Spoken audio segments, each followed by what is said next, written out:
In this video, we are going to see how we can easily convert the purchase order to purchase invoice, and I'll show you the simplest method to convert that. On 26th of January, it says Mr. Sian sent all items against previously issued purchase order. That means our vendor has sent all the items to us.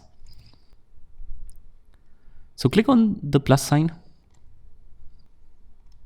So just click on add new from the top.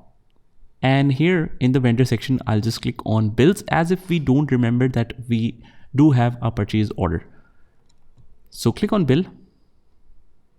And as soon as we select this vendor, this is Mr. Sian, it might take some time depending on your internet speed. And as soon as you select, on the right hand side, it is automatically suggesting that there is an order that is pending against this vendor. So do you want to add this? Add to bill, I'll click on add all.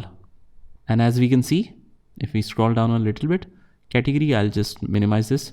So all the items are now added from order to invoice. Order number was 49. Bill date is 26th of January. Bill number, I'll just give a random number because there's no number given here.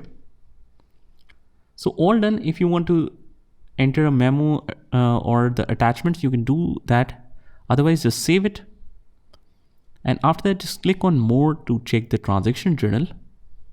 And the entry is inventory debit and accounts payable credit.